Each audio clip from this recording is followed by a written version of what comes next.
and to the Lamb who rules over all the earth, be all praise and honor and glory and power forever and evermore.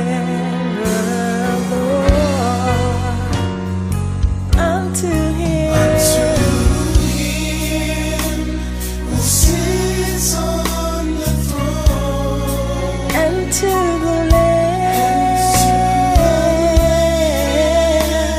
who rules over all the earth, be all praise and all the honor and all the glory.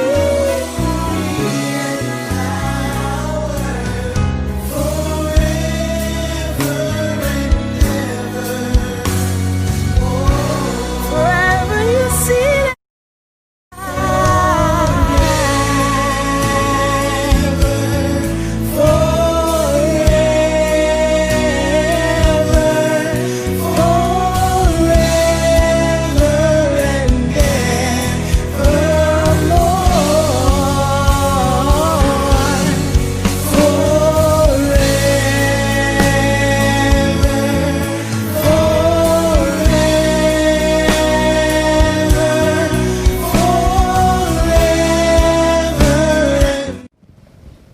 Welcome to today's Young Adults Real Talk Forum, a place where great minds meet to talk about real issues in today's Christian society.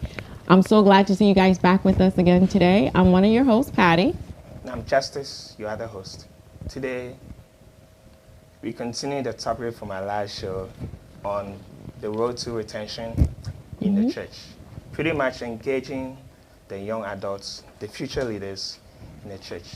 And we'll be doing so with our wonderful panelists we have for today's discussion. Yes, we are so excited for our panelists with us today. We're going to do a quick introduction of our panelists.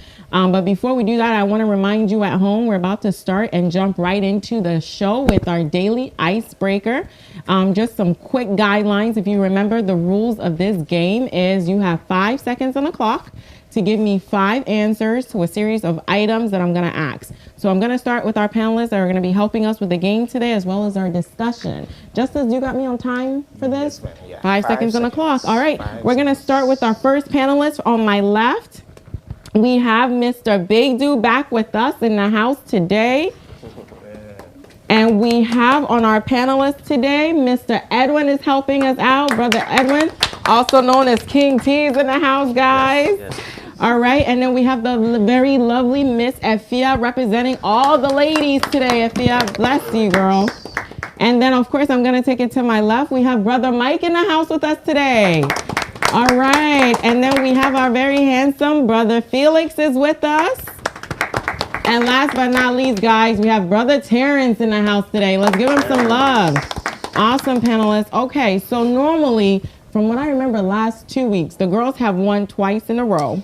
I'm not saying Justice is planning anything, but I only have one lady in the house today. So he's trying to take us down, but it's okay. We're going to keep going. We're going to split the game up to the right side versus the left side today with this game with the icebreaker, okay? So I'm going to ask my first series of questions to my right. All right. So right side, 5 seconds on the clock, Justice. I want you to name 5 of Jesus Christ's disciples. John. Bartholomew. Matthew. Stop. Oh, that's it. You guys got 5 We have seconds. 5 seconds. That means you can't breathe in between. You got 5 seconds. Okay, that was good. That wasn't bad. That's a good All right, my left side, I'm going to take you guys a little bit different. I want you to name 5 continents. North America, South America, Africa, Asia. Asia, Europe, and Australia. Was that 5 seconds? Are you sure? Okay, so they got it. Okay. 3, they got it. Awesome. Okay, that was awesome. All right. So then I'm going to come back to you guys left side. Let me see. I'm not going to find you a hard one, but I just want to find you a different one. I want you to name 5 of West African countries. West African countries. Okay. Go. Ghana, Ghana, Togo, Nigeria. Nigeria. Benin. Liberia. There we go. Okay, it looks like we got 1-on-1, right? Okay. All right. Back to the left side. I want you guys to name 5 of the planets. Go. Mars, Jupiter, Earth, Pluto, Venus. Mercury. Yes. Earth. They got 5. They got 5. They got They got 5. five. Okay, we have 2 against 1. Oh my goodness. Okay, you guys are serious today. Let me give you a biblical one. Let me see. Come on, left side, right side. I want you to name 5. Name 5 books by Apostle Paul. Go. Romans, 1st and 2nd Corinthians. First That's and 2nd 1. That only Timothy. counts as 1. No, Wait, first what? and No, second are that's 2 not different books. 2 different Now books. you're confused us. Actually, Ephesians, it's kind of one. Colossians. Right. Yeah. Some already like. I did interfere. No, I we interfered, got- so we confused them a little bit. 5. We did get 5. They did. They Yeah, got. we got Okay, I'll give you guys another one. I'll give them another one. Just one more. I'm gonna give you a simple one. Name 5 different types of fish. That's supposed to be simple. Falcon, Croaker. goldfish. Stop. Goldfish. Is that a type of fish? Oh, it is. Goldfish. Okay. It's goldfish. You eat it, but he's right. It is a type of Snapper. We fish. got it. We got it though. We got it. We got it. All right, I have one question. I have 2 more questions, and then we'll jump right into our discussions. Okay. I want you to name 5 sports without balls that does not use balls. Go. 400 meters. Track and field. Okay. Track and field. Uh-huh. Stop. Fencing, swimming, gymnastics. Yeah. see. That was good. You're taking on football. Yeah, basketball. All right. What side are you on? I know, right? Which side? Okay. So we have this is my last question to you guys. So name 32 now. I think it's it's 3-2, right? Yeah. Name countries that start with the letter C. 5 countries. Colombia. Croatia. Croatia. Chile. Cuba. Stop. We got it. We got it. We got it. Where was all of That's them? for, yeah, we So- said 5. Cuba. Cuba, Canada. Croatia. Croatia. Oh, okay. Chile. I didn't hear Canada. Good job, guys. Yeah. Y'all got the girl on your side. Good job. 4-2 now. 4-2. All right, 4-2. Let's see. Last question. Yeah, it's 4-2, right? 4 and 2. Oh yeah. Oh, really? It was 32 before that question. So. Yeah, so this one, we're going to take it home, guys. We're going to take this one home. So I want you to name 5 of the great women in the Bible. Esther. Ruth. Deborah, Elkan, Hannah. Oh, good! Oh, yeah, you got it. Yeah. Is that 4-4? Was that 5 seconds? That was 5 seconds? It was before. What's our score? Truly. 4-3. 4-3? So Truly, I said to you it was 5. But we've had the same number of questions. Okay, this is the final bonus question. Let me see which side gets it. Just yell it out to me. Just as you're going to have to pay attention to make sure. I know. All right, let me see. Name 5 different types of sports. Basketball, Basketball, baseball, swimming, track and field. Oh, Wait, was this that side. This side is, I think this side was sweeping. Oh, so before. She said, she said, Ah, the ladies win again. We're used to listen. You see? It was a plan. We won, we She won. said what it was before she She said the bonus question. question. That was a conversation. Oh, wow. Great man workout. So, that was good. That was good. That was really great. Yeah. It's really great workout, yeah. Yeah, that was wonderful. We're going to take a quick commercial break, guys, and then we'll be right back to jump into our...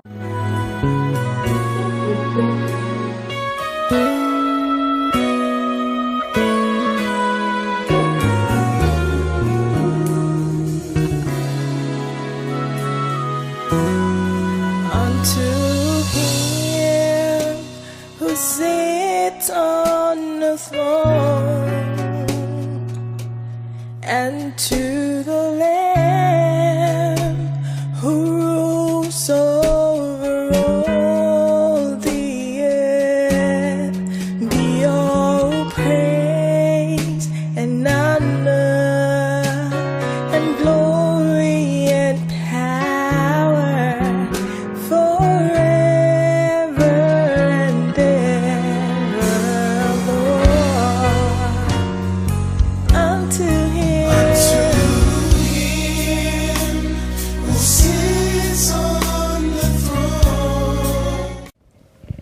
Welcome back. All right, to our great minds watching at home, remember that you are actively part of the panelists with us. So if you have any questions, any contributions, anything at all, please chat it in to WhatsApp 704-607-4706. We're going to put that number at the bottom of the screen for you so you can stay tuned and be engaged with us throughout our discussion today. That's going to be 704-607-4706. Great. I believe we've been waiting to hear from our panelists. So let's get into the questions that we have for today's show. Yes. All right. So the first question. In researching these topics, we found out that just over 60% of millennials say that Christianity is judgmental. Do you agree? Why or why not? What are your thoughts, Brother Mike? Yeah, that about 60% of the millennials say about 60. Christianity is judgmental. And what are my thoughts? I do not believe Christianity is judgmental, and if even it appears to be, it depends on the way it was presented to that person. For sure. Basically, Christianity is about a relationship with Jesus Christ. But if somebody bases it on the fact that somebody smokes, doesn't smoke, somebody goes to church, doesn't go to church, somebody is not going to make it to heaven, then the hearer will think it's judgmental. But from ground up, what we would like to establish, or what the Bible says, is that Christianity is a relationship with Jesus Christ. That relationship will eventually land the person in heaven. But foundational to everything is the fact that the person needs to have a relationship. And from the relationship point of view, I don't see Christianity as judgmental. Good point. Yeah. What do you think? I agree with Brother Mike. I believe like Christianity itself, like the principles of Christianity is not very judgmental, but like being humans, we're part of Christianity. I think humans are judgmental, so then it kind of gives the appearance that Christianity is judgmental because humans are part of it. But I think like the principles of Christianity, everything is not judgmental. It's just the humans that are part of it that really make it judgmental.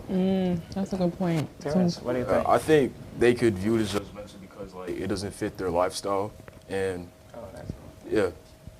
That's a good point. Yeah. That's true. It's contrary to Right. what humans do.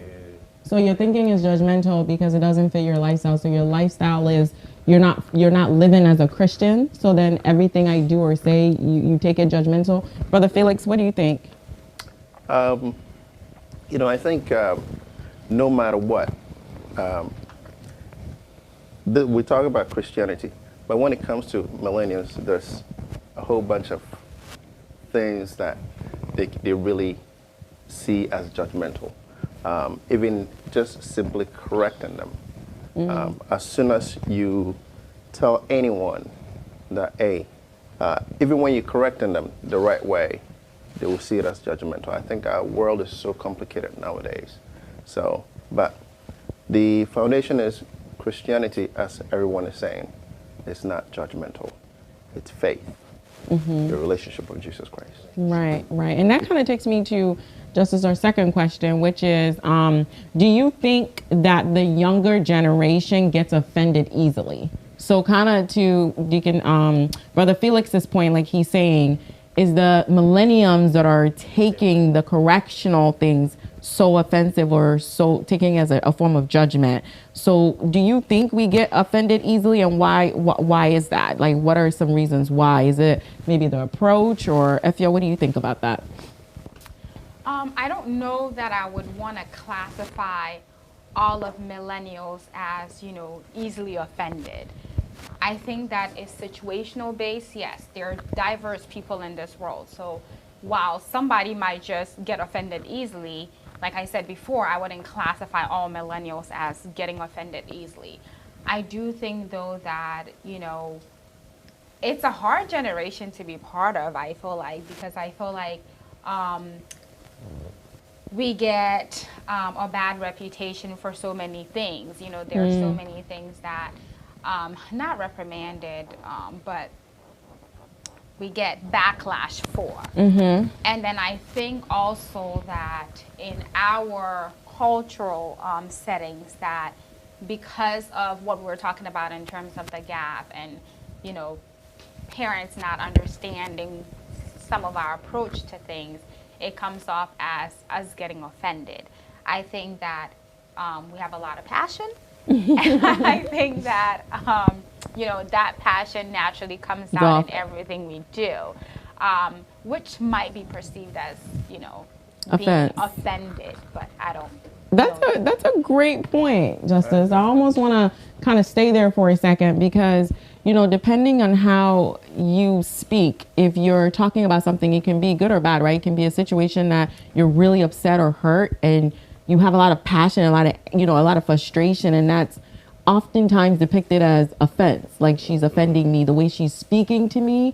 But I feel like people forget the situation at hand, what's happening here, what got me there. So why is it that with the millenniums, we're being tagged as, you know, people that are easily offended, you know, when it comes to Christianity or when it comes to, you know, like a brother or sister correcting us in church, opposed to you seeing is that we're just really passionate people. Maybe you're just a loud speaker. Maybe you just talk very loud. Like, why is that? Why is it that the older generation is not being depicted like that? What do you think, Edwin, on that? That I'm gonna take the other side in the sense that, I mean, millennials, right? The other side too is that we are more self-seeking. We're like especially in this country, right? The culture is more like individual. So we are easily, and there's that, like Efia said, there's that gap too. So like the way the older generation were brought up, they also like their perspective is different from our perspective right now. And with social media and stuff like that, the individualism feeling and that idea is too strong that the millennials are not able to take different views. And so if you present a different view to them, that tension can be there so fast that right now it's a very high thing. Even on social media, you know, when you say something else to what somebody has posted or anything like that, they see it as offensive. You know, you're coming against me, but then you're only presenting a different idea. So that's what I feel like while I agree with that, right, I definitely agree in terms of social media that people forget that is a platform. They forget that, you know, when you're reading something in text, you might get the whole, like the tone behind what is written wrong because you're reading in your own tone, and people forget that, and it happens on social media all the time. I do think though that when it comes to interaction, which I think is, I'm assuming that's more so what you're coming at in the church, I think that yes, we're very individualistic, but I also think that when the person approaching us with, let's say, correction or something like that, does not consider that first and make sure that your approach is tailored to that, that's when we can be perceived as taking offense. Because like we talked about a lot last time, is the way you approach someone, right? I have been a youth leader multiple times, and you know, the way you approach someone based on whether you have a relationship with them or not. I mean, if you approach someone that you've never spoken to, maybe you've known them for years, you've never spoken to them, but every time you speak to them, it's because you have something to say that they're doing wrong, and they perceive it that way. You know, it is that way because you never have anything good to say. You only speak when it's, you know, when you have correction. You come with correction. Why do you always have correction, right? You know, I doubt that that person never does anything good. So I think that we always have to keep that in mind when we are. Okay, and I'm getting a question, Justice, real quick, just as we're on this topic, from our sister Diana in Texas. She's chatting in. She wants us to help her understand. We keep saying millennials, right? Who is considered a millennial? Like what generation, what age is that, so that our audience at home can get a better understanding of what group we're talking about. Anybody want to take that? Like, what age are we talking about when we say millennial? I think technically it's like the 80s, right? Yeah, I'm thinking 80s, 90s, babies, right? I So think it's like from 13 to 39 or I think- 38. I don't think it's 13. No, I I don't. don't think me and Terrence are. No, Yeah. you guys are Yeah. not. I think it's more so like 35-ish to maybe like, yeah, because that would be 80s generation. Yeah. Right, But I right. think too that, I mean, that's the technical definition, right? But still people see all the young people. Right, and I as- think that's so what it she's can be- asking So we have for. like culture definition and we have definition. Right, I guess. Yeah. Right, and I think that's the point that she's getting to. It is like where we have a cultural definition that this person has to be young to a certain age, to the point that certain things are difficult for them to comprehend. Yeah. But then if you look at it, we're talking about 80s, 90s babies. But to me, when I think about a millennial, I'm not thinking that it has anything necessarily to do with age. I'm thinking it has more to do with the era in which they were birthed, what's exposed to them, right? Because even now, if you look at our kids, they know the iPhone, they understand the complexity of these tablets and things at their age. So can you imagine, like, you know, the era that they're in? So I'm thinking that's really where, you know, the difficulty comes in is like, you know, giving the times that we're in and what's accessible to you creates more issues and more confusion. So hopefully, Sister Diana, that helped you out a little bit at home watching. But Efia, you know, with what you were saying on the approach, because I know we were talking about that last week, just as when it comes to how people are approached and how your approach can come off as judgmental, right? So then to me, is it fair to say that if you're saying that you are a true Christian and you are a follower of Christ, then you shouldn't come off judgmental at all? Like, why is it that every single thing I do is judged? Because essentially, if you're calling me judgmental, you're judging me, right? Is it not that a form of judgment? Let's talk about that. So are you saying that because I'm a Christian, I'm a Christ follower, I can never come to you with correction and I can't never come to you with any type of judgment? No, I don't know that I would say that, because I think that being a Christian in of itself calls for us to correct, right? So there's correction and then there's judgment, right? And I think that it all lies in the approach you use. So somebody can say, you know, say Edwin and I might say the same thing to one person, but the approach we use might come off differently. They might perceive mine as judgment, whereas they perceive Edwin's as correction, based on the approach he used and maybe the level of relationship they might have, right? So I don't think that everything you say, you know, as a Christian, or that as a Christian you can't correct someone because it will be taken as judgment. I think that when there is correction to be made, that we make it, because I think that the Bible calls us to do so, but it all lies in how we approach it and like whether we do it in love versus, you know. But do you think no matter how the question is put, no matter how the approach is, some people will still take it as judgmental? Take offense. What do you think? Yeah, some people will still take it. I feel like some people will just take it as judgmental, because I feel like the relationship with that person also matters. Because I feel like if somebody who I don't really talk to, who doesn't really know me, comes to me and tells me to